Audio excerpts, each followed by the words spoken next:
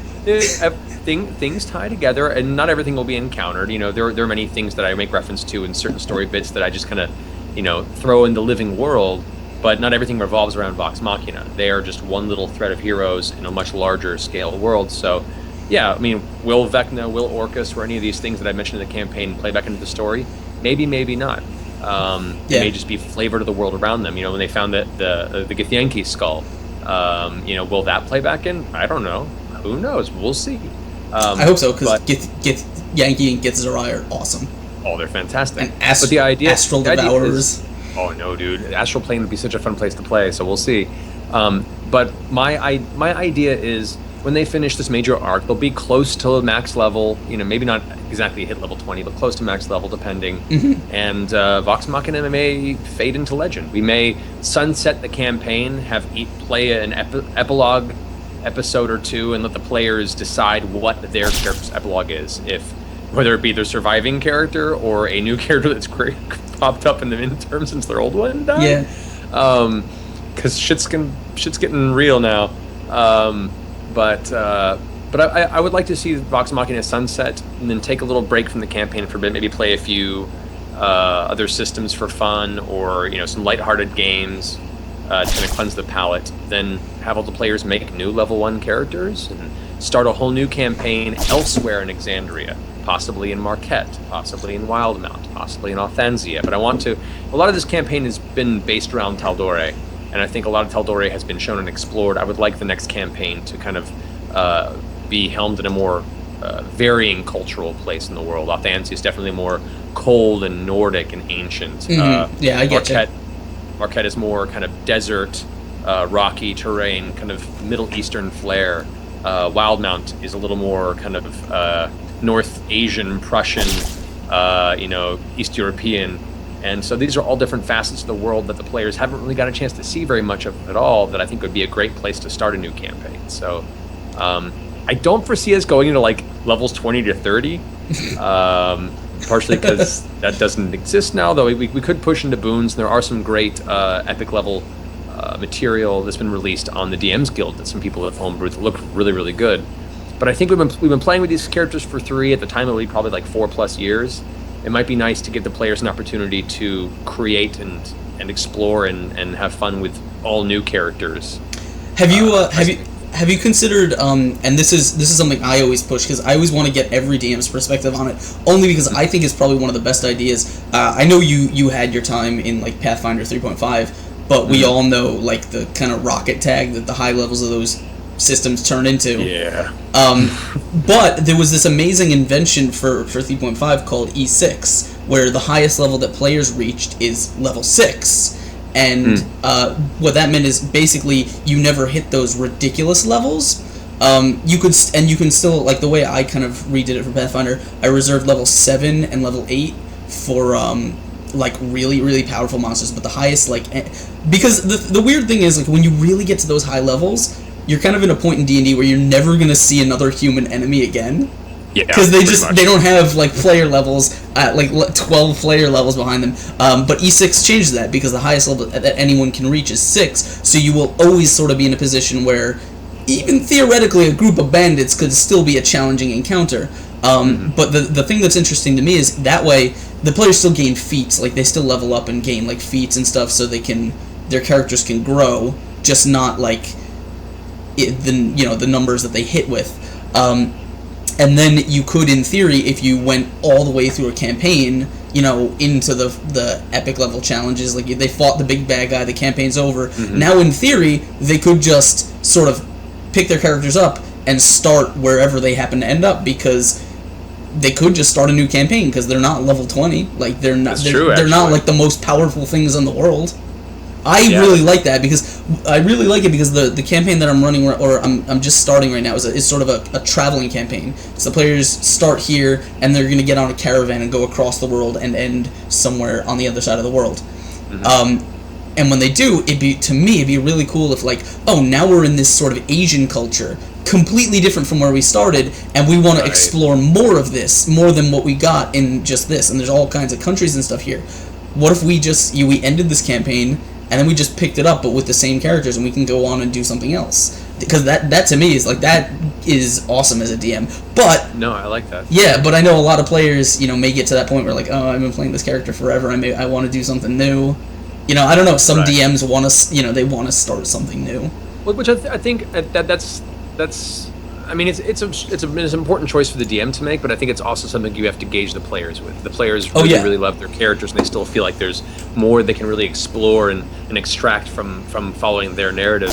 Then sure, yeah, continue on with their story. But if your players are like, all right, man, I've been the same monk for like 7 years. Yeah. I'm kind of done with them. Maybe give them an opportunity to try something else, for a form of longevity. And that kind of plays into the epic level stuff. I like the idea of stopping around level 20 because your characters are still extremely powerful and can do some crazy shit, but you're not god hunting, on a week-to-week basis. Epic tier stuff gets to such a scale to me that can be really, really interesting for like a one-shot or a 2 or 3 game arc. But as far as continuing a campaign from level 20 to 30, it loses the elasticity. You start going into basically God of War mode, where you're just like, I'm murdering everything that created the cosmos because I can. And that's fun if everyone acknowledges and embraces the fact that that's the point of the game. We're just gonna go kill gods for a weekend. That's totally fun.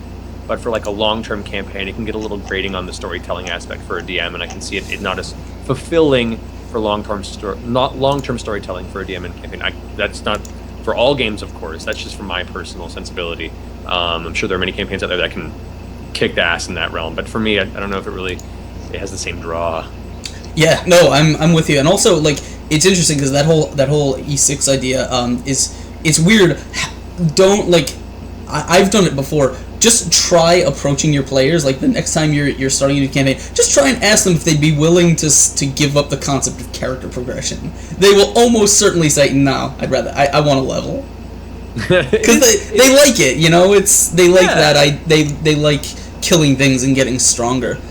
Yeah, the customization, the capability of feeling an actual, like, physical map to the progress you've made in the game and things to look forward to in the future, that is part of it. And while there is a great improvisational narrative, it is still a game. And God knows I've made plenty of PC characters just in my free time, since I don't really get to play them. Just to have fun building them and see what kind of crazy combinations and weird themes I can come up with. So I feel like you need a very accepting and experienced group to really embrace something that steps away from the usual advancement system. I don't think my players would be up for it because they love leveling up too much. I'm with you. It's a cool way of doing it. I think it definitely requires a little more of an experienced campaign of players than probably the one that I'm running. Oh, thank you, Unmade, for rating with your awesome followers. Mike, you are awesome. So we're rolling over to the halfway point of the show, and I've got a Google Doc right now with like 1,001 questions that people have been asking in chat. But while I'm kind of getting ready to go through them, Timmy in chat asked if you had heard about that campaign that was running for like 35 years. I've heard of campaigns that go for a very long time. Yeah, no, they just ran an article about one that was going for like 35 years, same characters, something like that. That's okay. I'm gonna need to read the article. Geek and Sundry has it. Is it? Yeah, I think it's on Geek and Sundry. Yeah. I should probably read. I just assume they run everything past you. No. For free time for me to read is usually at like 3 a.m. on my phone in bed. Okay, I'll have to go and read that. But like that to me is so cool and it's so awesome. And I don't know if I'd ever have the temperament for that. Like I've nothing but the utmost appreciation and respect for that, and I couldn't. All right, so let's dive into these questions because I want to try and get through as many as I can because I got so many, and I'm so sorry if I don't get to your questions, guys. The ones that you were asking in chat here, there's only so much time in the day, and there are so many of you. So Tuck Roll from Twitter asked, "What?" Tuck! Yeah, she sent me a message saying, "What mistakes did you make as a DM starting out, and how do you fix them?" Oh man, so many. I make mistakes today all the time. It's part of the fun. It's an imperfect process, folks. So don't feel down on yourself if you fuck up in your game, because that's part of it. It's a very big part of it. I mean, mistakes involve not understanding magical item balance sometimes, and giving out items that are either too weak and not useful to certain characters or anyone in the group, or conversely things that are way too powerful and end up overbalancing one player and severely minimizing some encounters you intend to be good, or conversely making other players feel like they're worthless versus one player. And those things just come with experience. The way you fix them is by finding narrative reasons to eliminate those mistakes. Like if you give out an item that's way too powerful, you're like, oh shit, then maybe that item begins to exert interest in returning to its former master, who is maybe not so nice. Perhaps you have a Craven Edge situation where it begins to try and corrupt and drive its owner to murder. Perhaps you have a situation where the item itself only has a certain number of uses before its magic is expended. You can find ways to narratively kind of redact mistakes you've made in that regard, without feeling like you're robbing the player straight up, like, no, that's too powerful, I'm taking it back. That makes like a DM versus player dynamic that you never really want in your game. Have you ever had a player not want to give something back? Or have you ever had to take something back from a player? I mean, I've given out items in my earlier days that were too powerful, and then my first instinct was to go ahead and just make sure I gave equally powerful items to the rest of the party. But when I was playing second edition, when I had a party of three of my friends were playing, one was a grandmaster longsword user, the second edition. Another one was a ranger with the archer kit, which was broken as shit, and a third that was a thief mage. And they took out a waking adult green dragon in one round, just the archer practically by himself, because he had min-maxed to such a point that he had so many arrows that were all so magical with this one bow. And that's when it really hit me. I was like, okay, I got to reel this shit in pretty quickly. And so I put in a circumstance where there was a rival party of heroes, but really kind of unscrupulous individuals that were jealous of the ascension of these three characters. So they spent the entirety of their effort and energy in trying to rob them of their equipment, and basically left the players with nothing. And thus the storyline was then trying to hunt them down and reacquire the items they had, which was its own narrative tale. And by the time they had gotten the items had either been corrupted or expended to some degree, or at least they had earned that level of power by the time they had reacquired all their equipment. That's a way to do it. Other mistakes I've made, and I'm trying to make it fast so we can get to more questions. Encounters that are way too powerful and end up killing everybody. You realize pretty quick into an encounter if you've done that. Yeah. When all of a sudden you're like, oh shit, I've wiped out like 2 of the 4 party members, and monster's still at like 2/3 health. That's when you can start bringing in, and for the first couple times it's okay to bring in like a Deus Ex Machina and have an ally come in and aid them. That's like, shit, get behind me, run. Or have the monster all of a sudden realize, if it's an intelligent creature, realize its dominance, and then stop fighting and be like, now you know what I can do. You work for me now. And now the villain is basically forcing the party, if it wants to survive, to do its bidding. And now their story is about trying to escape from under its thumb, in a way that'll cause them to survive. So you can try and find narrative ways to avoid that TPK if you're inexperienced and the party's inexperienced, and you don't want to like just ruin everybody's good time and be like, well, sorry, everyone's dead, come back next week.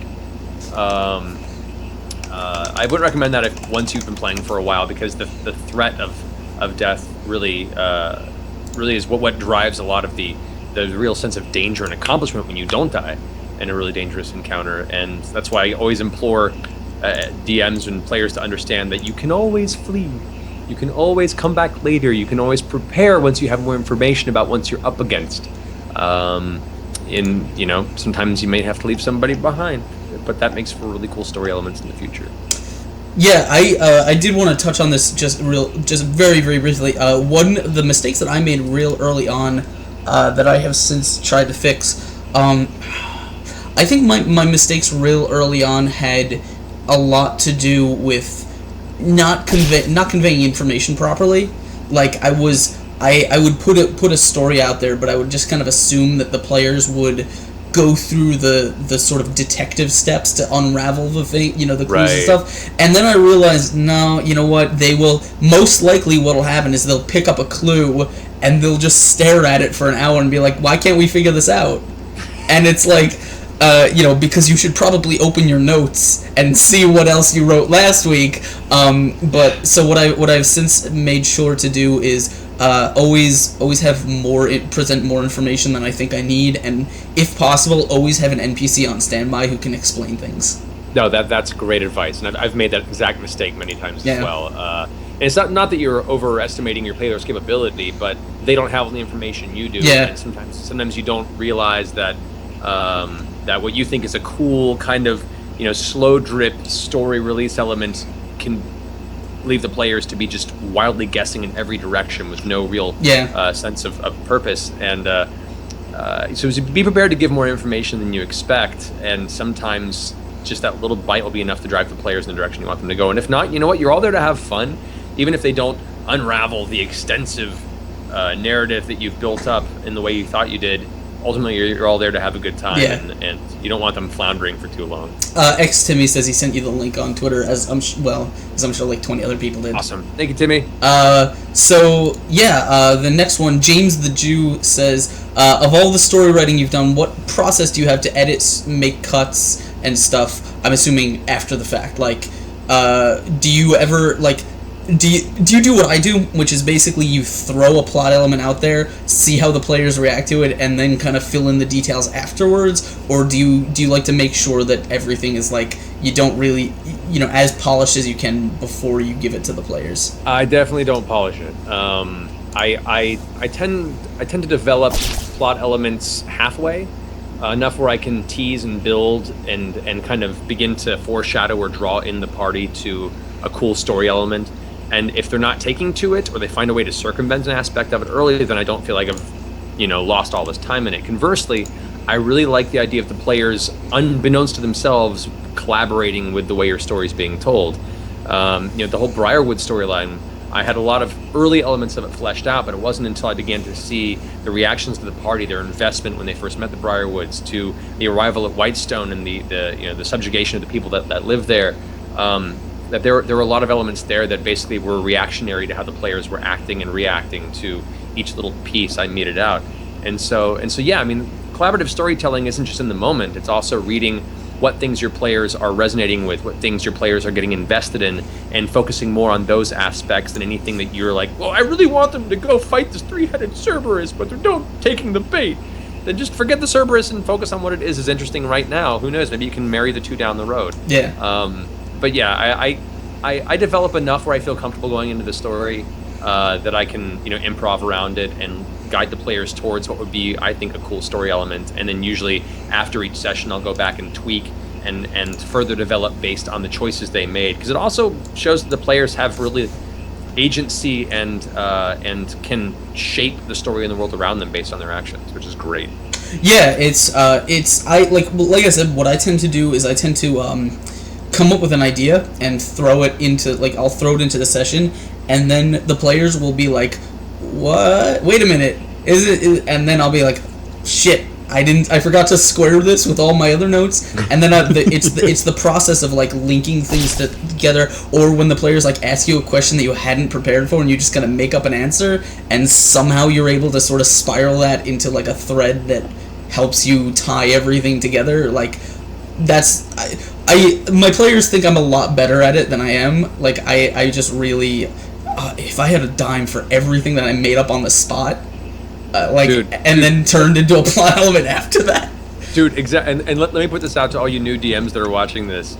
Most of what a DM does is smoke and mirrors. Mm-hmm. Half the time or more, you don't know what the hell you're doing. You're just going along with it and trying really hard to pretend and act like you know exactly what's happening, and the players believe it. And you all have a great time, but in the back of your head the whole time you're like, I don't know what's going on. Okay. I hope they buy this. But take notes. Jesus Christ, take notes during the session. If you make up an NPC, if you throw out a plot element that's completely improvised and they link onto it, write down things to remind you later, because they're always going to come back to it when you don't expect it and don't remember it. they'll be like, "Oh, I'm gonna go talk to that one guy, Steven, who was running the barn racket, selling off the goats." And you're like, "That was 7 months ago. I have no idea what the hell." What? So you want to make sure that you just take notes on everything that comes up in a session, especially if it's improvised. Yeah, there was a long time ago I was playing with one of my players. He had just joined the campaign because we had actually changed campaigns because he had to leave to deal with family stuff, and we didn't want to continue them when we were playing without him because he was such a big part of our game and he was a good friend. So we started a new campaign and he actually came into it later, and he was playing a Pathfinder occultist. So he like picked objects up and he got like a mental image, like a vision of something that happened involving these objects. It was really cool, and what it let me do is it let me sort of give him this in to the party, like he could get a vision of them. Okay, so fast forward, he picks up he picks up a necklace, and he gets a vision of a young kid, like from the eyes of the kid, and the kid's getting like struck down by an adult, right?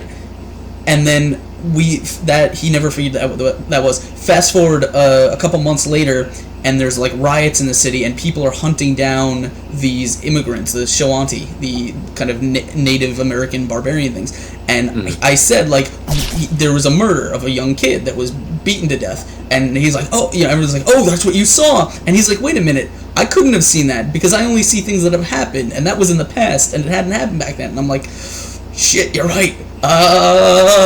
But wait a minute, don't you remember that when you came into the campaign, you had also seen a vision of the future, and that's how you got to the party? And he's like, oh yeah, and I'm like, literally, it was just something I had forgotten, but save. No, he's like, yep, no, you're right. No, that makes sense. That's half your job as a DM, is justification. You're just justifying things that have happened, even if it in the moment doesn't seem like it should make sense to the players are questioning it. You have to try and justify it and sound like you're completely 100% behind what you just justified. Yeah, no, definitely. I had a question. I have a question here, but I wanted to ask something. I wanted to talk about something before it, and I totally forgot what it was. So I'm gonna move on to the next question. Good. Yeah. Someone, Bike Foolery on Twitter, he asked me, where are the metallic dragons in Critical Role? They're in there. They're in the world.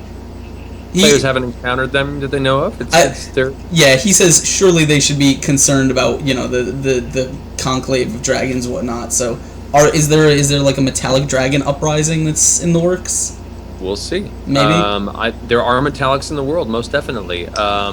Dragons, for the most part, at least in this world, haven't made themselves as prominent, partially because they're largely hunted for their magical essence, for body parts. Like the existence of dragons that are out there either have to be really powerful to really kind of hold themselves up. That's also a challenge to a lot of people that want to have that title of Dragon Slayer. So in this world, at least, a lot of them keep low key until the Chroma Conclave struck.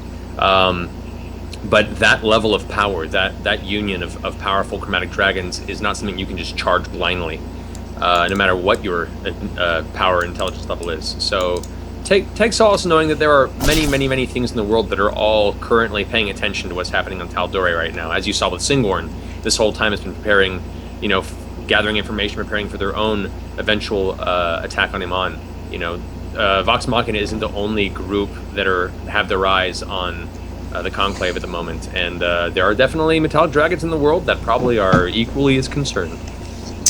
All right. I actually I did remember what I want to say, and this was a personal question because you being a voice actor, one of the things that I figured I'd get your opinion on. One of the things that I struggle with as a DM is a lot of my NPCs, the ones that are of the same type, like unless I try real hard, all the guards in my game will probably sound the same. Is that a thing you have to consciously fight against?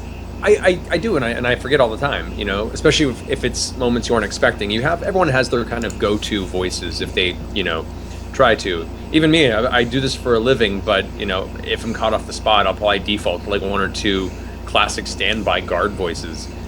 Usually lower class British, if you long enough. Yeah, certainly, it's this way. That guy pops up a lot in my game, because it's just what's there. Yeah, we had a joke on the first episode that was like, all guards went to the kind of the what is it, Michael Chiklis school of acting. They're all down here. Maybe because it's all, you think guard, you think generally lowborn. Yeah. But it has been shaped by, military training and arms training to the point where they're probably gruff. They probably stink. They don't get paid a lot. And their job is to, for the most part, day in and day out, is just to, beat up drunks that are causing ruckus in local taverns or getting rid of ruffians in the streets. So yeah, they all kind of fall in that pocket of rough and tumble, I hate my life type characters. But yeah, for certain NPCs, I try my best to try and distinguish based on the society they're in, to try and make it seem lively and different. And I try and maintain certain dialects to different regions or different cultural regions. You've seen a few, and certain people in the world of Exandria that come from different places, like Jarrett, who's one of the guards of Greyskull Keep. He's from Marquette, and Marquette definitely falls into more of a Middle Eastern, pseudo-Italian, that kind of Eastern European, Middle Eastern realm there. And so the characters that come from there, they'll sound a little different, but I have to make an active choice to write that down next to their notes to remind myself when they do occur that oh yeah, that's right, this is their flavor. I want to make sure that they stand out so the players will remember them going down the line. Do you have a favorite like character, nationality, or accent that you kind of go back to? Because I know mine. I would say my favorite is still the Scottish brogue. I love dwarves, and I know it's very hacky to make dwarves Scottish, but goddamn, it's what I grew up with, and I love the Scottish brogue, and I love dwarves, so I'm going to do it as much as I can when they occur.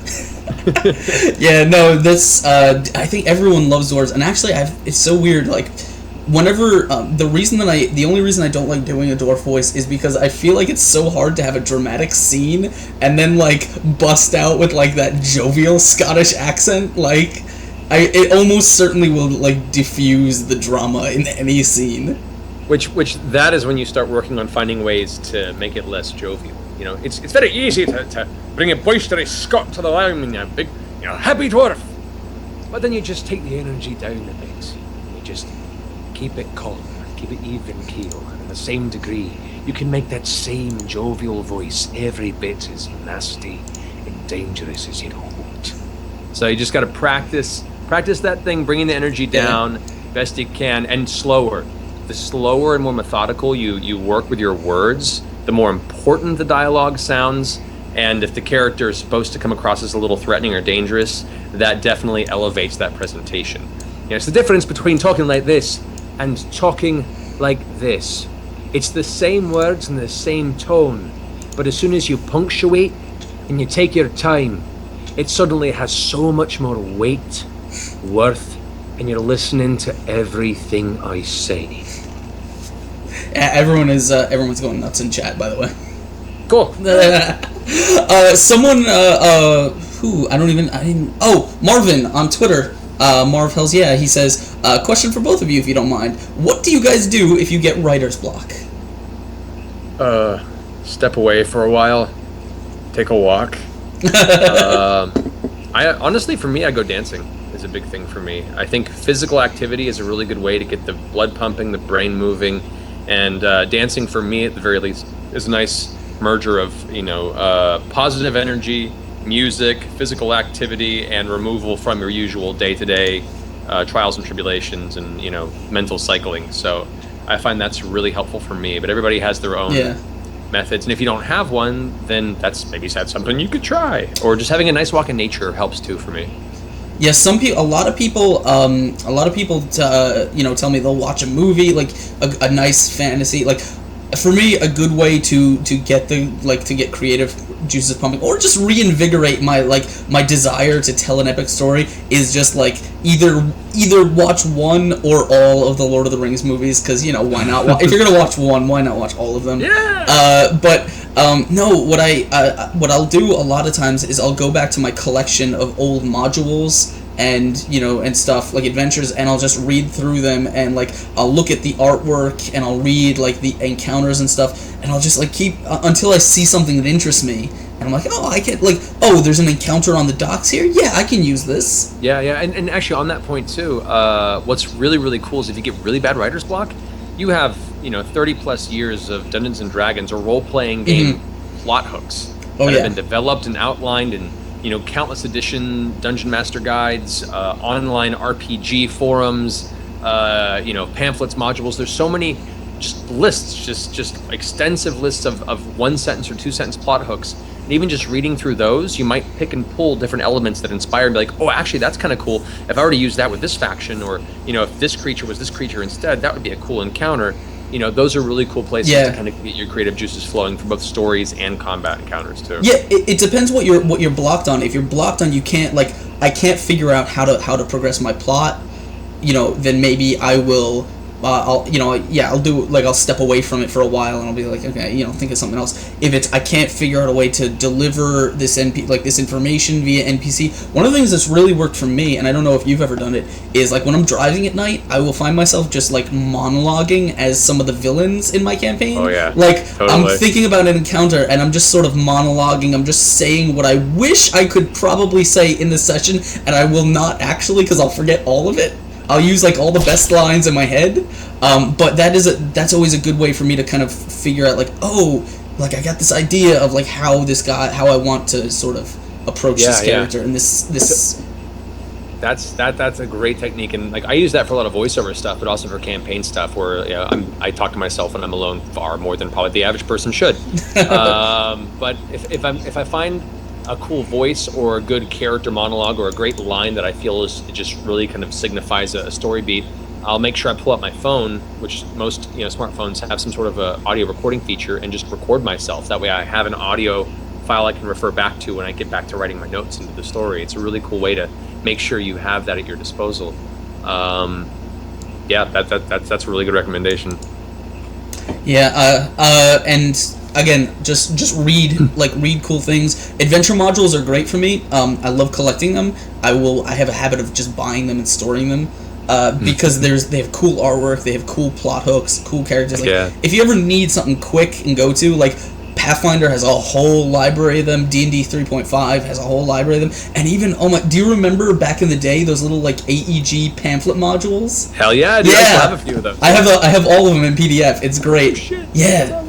I use them all I sometimes spin one-shots just out of some of those. And it's interesting because you can take the ideas and be like, oh, this is a thing about a tavern that it robs, it's the travelers that come through it, the innkeeper that's really cool, but this module is set in a desert and it uses goblins. I don't want to use that. I'll set it in a city and on a dock and in a shady area, and it works just fine. And it's oh, there you go, now you have a plot. Perfect. I love reading modules and stuff like that. Oh man, I'm looking at all these. When are you coming to Canada? I guess whenever Canada invites us, I guess. Canada, Justin Trudeau. Exactly. We don't actively seek conventions. How it usually works is conventions contact us about having guest appearances at their events, and then they talk to our agents and see if they can afford appearance fees or scheduling works out well, and that's how the process works. So if you ever want us to come to your area, I recommend communicating with any of your local conventions and recommending us as guests, and that's kind of where they take it from there. Yeah. Brognard says, do you think that I should kill some player characters so that my players start caring about their PC lives? I would say don't purposely kill them, but definitely maybe create a situation where they're forced to flee, or they might lose a party member if they're not taking it seriously. Yeah. I don't think you should necessarily straight up murder them, because that'll come across. They'll get that, and then once again it instills that GM versus PC attitude, which it's fine if that's the kind of game you're running, but in most cases can kind of cause this dissonance between the story. But definitely doesn't hurt to introduce some serious danger that they have to think from a more obtuse standpoint, or lose a friend or two. I love character death as a narrative tool. I think it's fantastic. Vox Machina has narrowly escaped it a number of times, and I know it's only a matter of time, because the stronger they get, the more they start dealing with entities where death is much more of an imminent threat. So it's gonna get real. Yeah, I don't necessarily think you need to kill a player, but you will be here's what I would suggest. And he says my players are being reckless and on the edge of dying every time, but I guess they're not trading things with enough weight. What I would probably suggest is create an encounter, a really painful encounter, but when you're writing it, make sure you write away so that the players could, in theory, save the player who died. via, I don't know, his soul is trapped in something and they have to go on a quest to get it out. But as long as he's dead, and as long as they have to work to bring him back, they will probably start realizing, oh, if we do this, it'll require a ton of work and we may not be able to get him back next time. Maybe we should rethink things. Yeah, that's actually a great suggestion. I did that with our a campaign I ran before called the Dragonfall that I co-DM'd with my friend Zach Hanks for a couple years. We had half the party wipe fighting ghouls because in this world necromancy had been abolished for so long that it was basically just a myth. Nobody really believed that necromancy and undead existed still, and they didn't really in the world. And they went to travel to the Shadowfell for the first time and found themselves into a tomb, and it was filled with ghouls. And they were like, "These are weird things. All right, I'll take this one. You take that one." And they just split. As opposed to focus firing, they just each took a ghoul, and within 2 rounds, half the party was paralyzed. And they're like, "Ghoul touch, man." Yep, we're fucking nasty. And so the 2 survivors ran, or at least one of them ran and grabbed the other, who was screaming, and pulled her out, while they had to look behind and watch as the rest of the party was being eaten alive by ghouls. Oh yeah. And that definitely instilled the understanding of character death. And so I had them roll new characters, who then encountered the party, who lost half of their party, in the Shadowfell as well. And so these kind of 2 halves of now, fractured parties come to form a new one, and then part of their adventure from that point forward was to try and see if there was a way to reclaim the souls and lives of their lost friends. So they had the opportunity to bring their characters back if they really wanted to, or if they really liked their new character, they could continue that path as well. So that's a way to do it. Yeah, that's man. Always like. Some enemies are nasty. I've had players get hit by a ghoul touch wand and they're just sitting there paralyzed for the whole fight. Yeah. And they don't know what they think I'm being a dick to them, but nope, it's in the rules. Yep. Hitch, by the way, he said we were both officially invited to Norway, so I guess book a flight. Well, thank you. Yes. Norway would be awesome. I've never been to Norway. All right. This is do you know anything about Vampire? Because someone is asking me about the humanity system for Vampire the Masquerade. I have no idea. I've never played it. I know a little bit. I've dabbled in White Wolf. More strangely enough, more Exalted than anything else. I think the humanity system is great. I like the idea of player characters that aren't necessarily driven by the morality they wrote on paper, but more the fact that the more they embrace what gives them their power, the further away they get from who they want to be. It's that kind of like Spawn type lifestyle where like you have all this power at your disposal, but the more you use it, the closer you come to your end, or what will inevitably be a beast you don't approve of becoming. I think it's a great story and a great narrative driving aspect, and that's part of the reason why Vampire has such interesting characters, in my opinion. I wish I had played more of it. My first experience was an unfortunate Vampire LARP circumstance where I didn't know what was going on and suddenly was introduced as the chapter head as a very important NPC. So I was surrounded by 40 plus people trying to plug me for political information, and I had nothing. So I walked away from that a little scared of it, but later had the tabletop experience and enjoyed that. So I thought that's a great system. I'd like to see it get a comeback. I know it kind of lost faith and focus a little bit in the mid 2000s, but I think the newer editions I hear are pretty cool, and I know they're doing some cool stuff soon. So fingers crossed. Yeah, I never got into Vampire. It was just no one I knew ever really played it or anything like that. Barely anyone around here even played D&D when I was growing up. Mm-hmm. Played a lot of Warhammer. I cut my teeth on Warhammer 40k. Oh yeah. I see you're a big War Machine guy. War Machine guy, yeah. I played Fantasy Warhammer back in early 2000, but right as I finished building my competitive Skaven army, they changed the rules and negated half my army, and so Games Workshop kind of pissed me off to never play Warhammer again. And then I got into War Machine a couple years ago, and I actually really enjoy it. Yeah, War Machine's interesting because it's like the same game-ish. You can just play it with a lot less money. That's what I like about it. Smaller skirmishes, smaller armies. It's great. Oh man, I used to make money from my Warhammer army by taking, like, people would have their big models, like the ones they just bought, like the big Tyranids and stuff. I'd be like, you cannot put that on the table in just primer. Give it to me. I'll take a weekend. I'll paint it for you. That's awesome. It's just I just have OCD. I couldn't let them play those things without being painted. I can understand that. Yeah. I can't play or use any of my War Machine minis until I've painted it. Like that's just a rule of mine. I will not use it. I will not put it on the table until I finish painting it. I feel weird. Yeah, man. I'm so into like I see all like you have a ton of minis, and I would totally love to get into D&D minis, and especially back when Reaper was doing their Kickstarters for the bones stuff. Like, I'd love to buy a ton of those because some of them look great and fun to paint and stuff. But I have no like. I wish I had a use for physical stuff these days. Oh man, yeah, I'm so glad I don't, because I would be more broke than I am. No, totally, and the only reason I have so many minis is because I've been collecting over time. Like, yeah. Since 2004, when they first began, or around then when they began to release the plastic minis, I just slowly collected over time. And then when this show started, and then people started sending them to me, it got ridiculous, which is awesome. Yeah. The obsession continues. But also, I mean, because we have such a large party in our D&D game, the mini combat is more necessary. Oh yeah. For us, so the players have more of an understanding of spatial awareness in the battlefield and tactics. If it's smaller parties, if it's like 3, 4, maybe 5 players, 4 preferably, then I kind of prefer more theater of the mind combat. I think it flows narratively better. But for our game, for Critical Role, the minis are kind of a necessity. So I enjoy them then.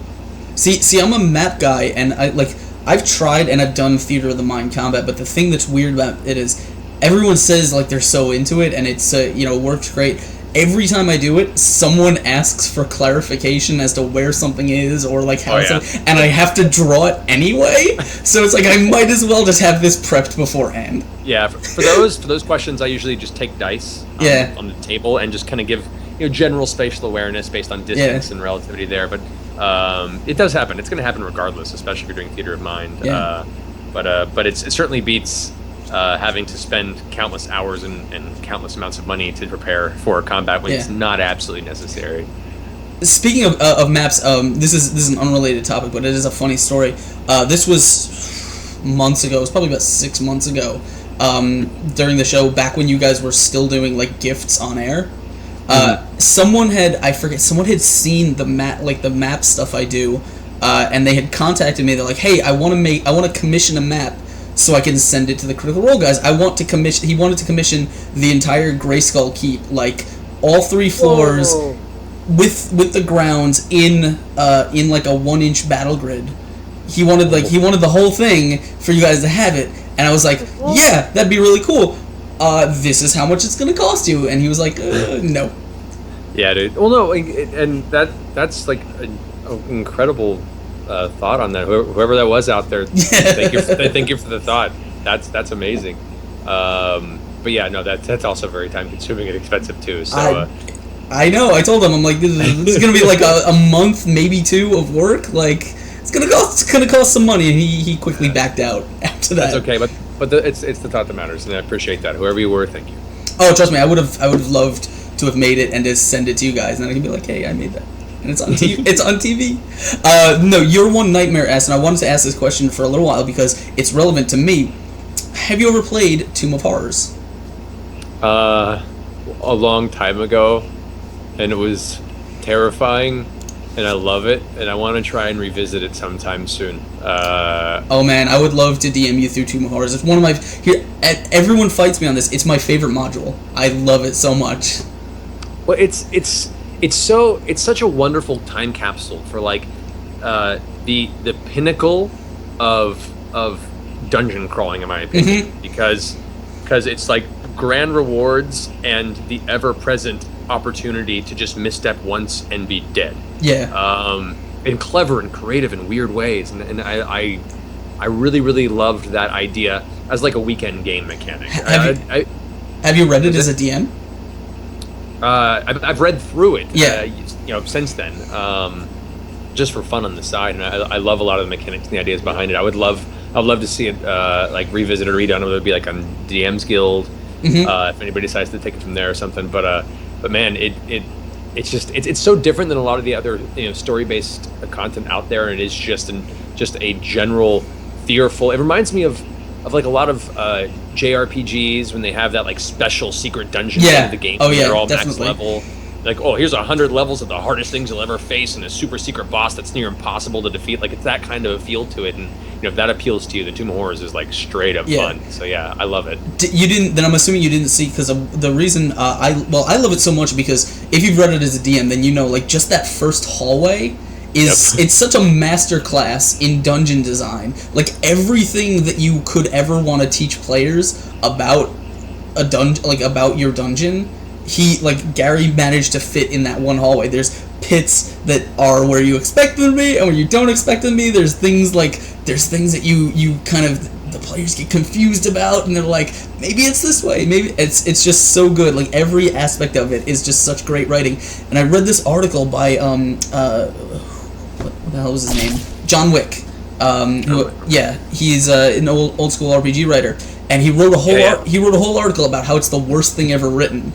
And I'm like, I agree with every point you're putting out if this was 1977. But if you play it now, like in 1977, it was a thing that you would just drop on your players and they would not know what's going on. They're like, oh, this is just a dungeon, and then they die horribly. But if you drop it on your players, like no one goes into it now without knowing what they're getting into. You know, it's a legend, and it's one of the things that is so fun when I run it, is I love to tell players everything that you think you've heard and every legend and story, like in your gaming career that you've heard about this dungeon, assume that your character has heard those and thinks they're true. And that will make going into this all the better. Yeah. It'd be hard to throw into a campaign because it is so dangerous. But like, if you all know what you're getting into, if it's like, you know, just a one-off, get in the dungeon and try and make it through, which is kind of what it was originally designed for anyway, then yeah, I think it's a good time. I want to take a question that someone asked on Twitter. They said, Danny Smolensky says, could you guys talk in more detail about scaling encounters to the party? What are your processes for it? Okay.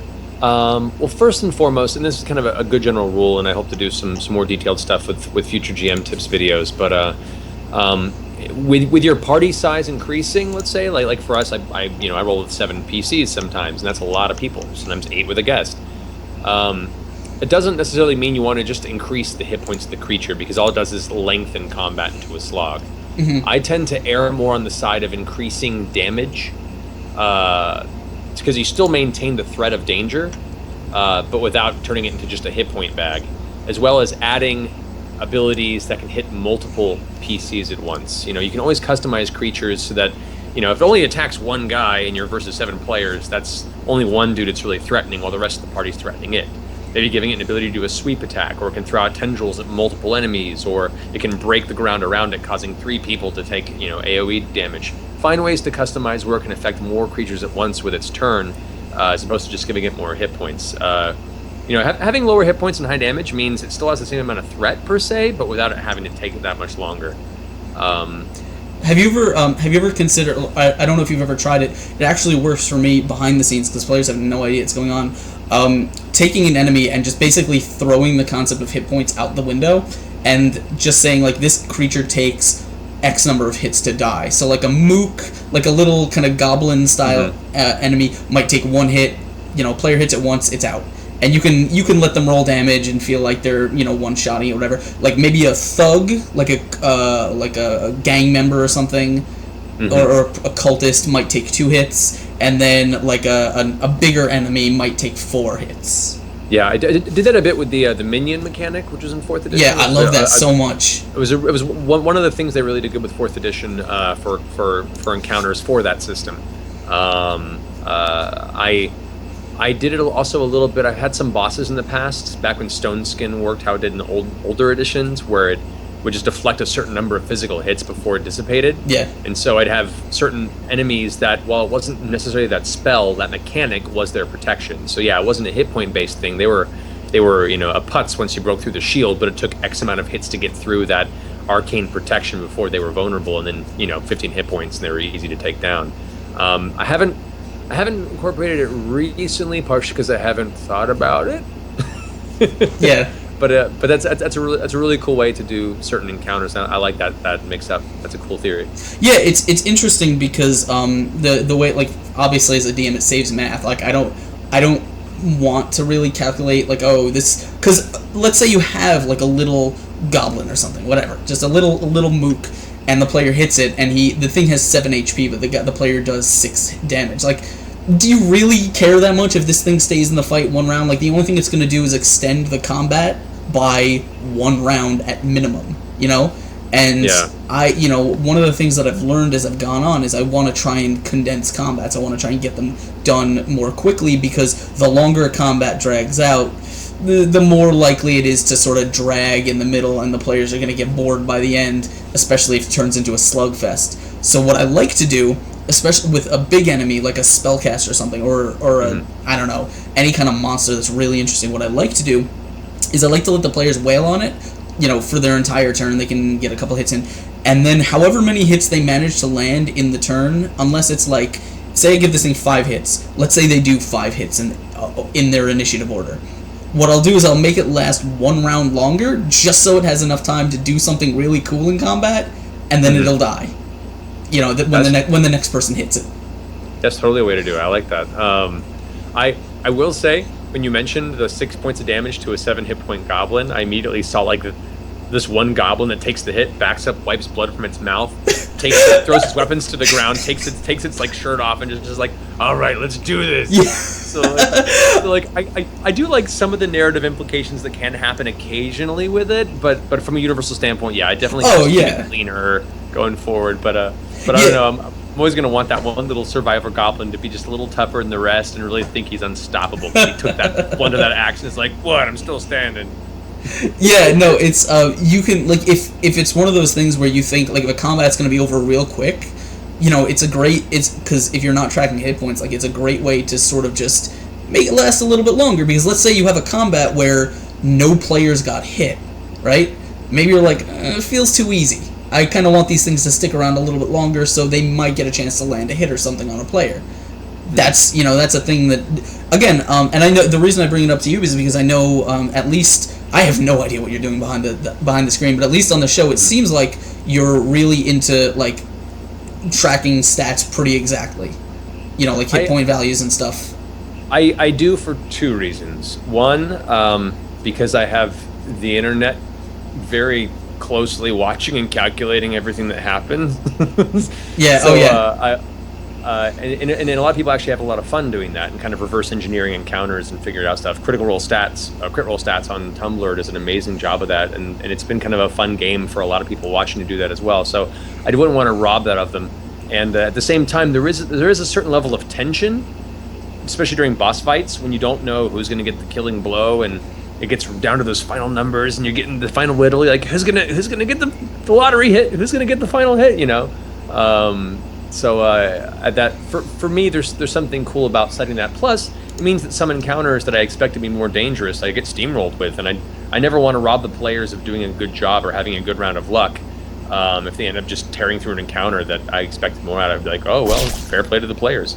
Conversely, some encounters will come in and be harder hitting than I thought beforehand, and the players have to shape up and pay attention real fast. So I have a few reasons why I stick to the numbers pretty stringently, but I don't necessarily think that's the right way to do it by any means. And actually, your format, like you said, with the number of hits, and like I said, I enjoy the minions aspect of 4th edition rules a lot for that reason. So it really depends on what your DM style and what your preference is for combat. I think my players like the hit point value as well. Yeah. It helps them really kind of equate and feel the weight of those really, really heavy, hard hits. Like when Grog does like he rolls a 12 on his Great Axe attack with his modifiers while raging. He wants to know that extra damage really counts. So. Oh yeah, and then so, and you could of course just act like it does. Like you could be like, oh, you did 40 damage. That's really cool. I'm writing that down right now on a piece of paper. I'm totally not pretending. Yeah. Or maybe I'll count that as 2 hits. So that's totally a way you can incorporate that in. Yeah. No, it's interesting. Again, it's interesting to me only because I've run with a lot of players who will kind of get lost in the combat, and the numbers really matter a lot less. But also when you're streaming, especially when you're streaming for like a 3-hour time block, it's like, okay, I kind of got to get this encounter over. I want to make sure at least one cool thing happens, and then let's just wrap it up. Yeah, totally. How do you, this is a question by CrankDog47 in chat, he says, how do you go about rewarding XP for non-combat stuffs? And also I wanted to ask about how you just do XP in general. Do you do it, like, as per the book, like, by challenge rating? I take that into account for combat circumstances, since I customize a lot of creatures. A lot of times I'll scale that level by kind of an arbitrary percentage that I think I've increased the power level to certain creatures. Or conversely, if it's a really powerful creature that I want to pull down more to their level, same way. Like, so I there's no like real specific formula. A lot of it's just kind of taking what's there and adjusting it by what feels right. And I've been playing long enough where I have a decent feel for that balance of experience presentation. So yeah, I don't follow the book stringently. I just use that as more of a guideline and a way to go for it, and then customize from there. For non-combat, I have a formula, and I've posted a few times. I'll have to look it up again because I don't have it off the top of my head, not memorized. But I for every cool moment, every cool character moment, a great RP sequence, or a really, really clever way that a player completes a puzzle, or succeeds at a social encounter, or bypasses a major challenge or danger without combat, I make a little tick mark next to their name behind my DM screen. That way it doesn't distract me. I don't have to do any math and calculate the moment. I just tick mark and then continue with the game. Then at the end of each session, I go back with those tick marks and I plug them into an equation I made just based on their character level, so it scales as they scale. And then that extra experience goes in to their character advancement. That's why we have multiple sessions with no combat, but the characters are still advancing by making cool character choices and really driving the narrative along in character, and they're still being rewarded for that. Maybe not equal, maybe not as much experience as combat would be, but still a sizable chunk where the advancement is still progressing through those non-combat based encounters and sessions. But yeah, that's generally how I do it. Yeah, I the only thing I'll add is I don't use experience. I tried to a long time ago. I remember I used to keep a notepad document of like every goblin was 50 experience, and it's like at a certain point I'm like I don't want to check this anymore, and I don't want to add all these numbers. So I just and also the thing that's weird to me is like if you're doing an experience track, like an actual track, okay, you get 2,000 experience, you get to level 2, right? And then you're giving them experience for every fight. To me, my thought has always been, well, then that means I'm limiting the amount of time I have to tell this story. Right, yeah. Because I'm giving them experience every fight. I need to, when they hit a certain level, they're going to either be too powerful for the story that is being told, or they're going to be, or I have to keep them fighting things just to keep up with the enemies. Right. Which once again brings us to the point where if that does happen, then it's a little more effort to then customize the encounters and the creatures to match that power level as you watch it progress. If I had the opportunity to go back, because I've been doing experience this whole time, and it's kind of what I'm used to and what the players are used to, and they like seeing number values show up in their email I send them with, you got this much experience last session, now you're this level. My players tend to like that. I prefer the milestone advancement system, really, where you can play through a whole story, and then once you hit a significant story beat or a major resolution to a story element, then everyone advances together. I think that's a very, very good system and a much easier system to keep track of. I might do that for the next round of campaign storytelling over this one. But for now, I'll stick with this. This is what I've been doing from the beginning. It's what the players know. And I actually wanted to comment on this because I was just typing something in chat and someone says, this guy sounds like the laziest DM ever.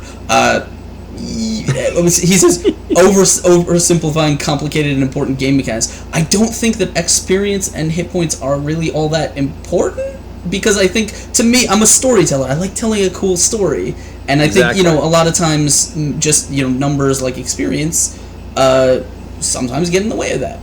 Yeah, and there are many great RPG systems that are even diceless, or it's all about the narrative and justifying success versus failure based on the narrative as opposed to there being numbers, and they work great. Like the Amber diceless role-playing system is great for that. So yeah, I disagree with that comment. I see what they're saying, and from some DM standpoints, those that are very numbers oriented or love systems and need systems to really build a story, I can understand where that perspective would come from, and that's nothing knocking their way of playing the game.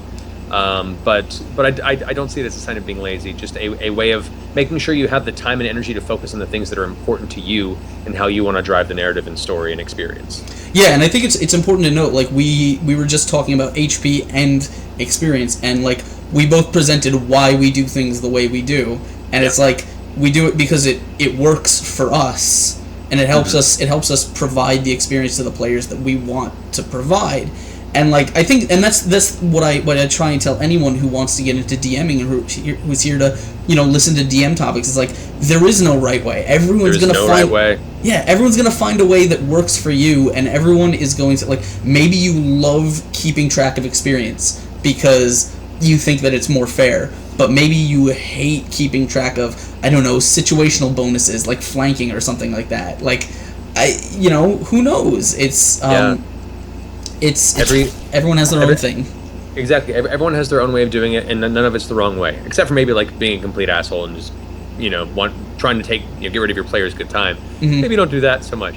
But like as far as techniques go, everyone finds their own technique, and everyone has their own way of doing it, and everyone has their own way of running the game.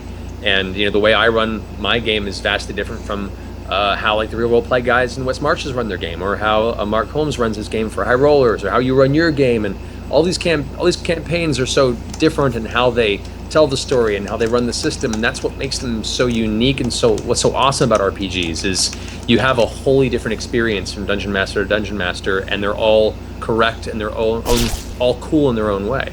And that's why I love role-playing games as a as a game mechanic and system. I love that it allows people to create customized different experiences from table to table every time.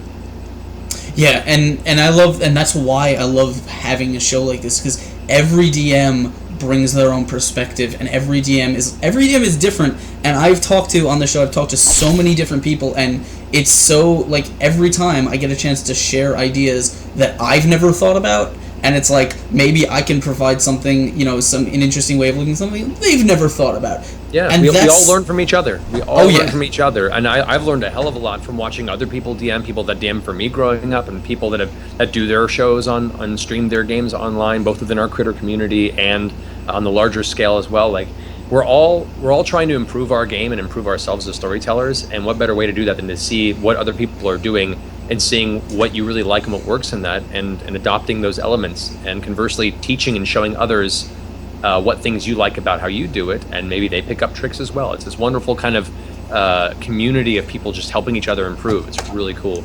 Yeah, ask anyone who's an artist, and they'll tell you the way that you improve is you find people that inspire you, and you steal the things that you like from how they do it, and you make your own style out of all the things that you like, and and then you will have something completely different.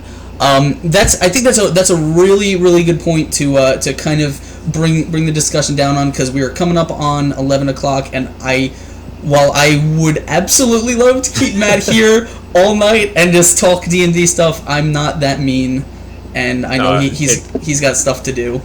It's all good. Well, we'll just have to have another hangout session in a few months. I will absolutely keep you to that.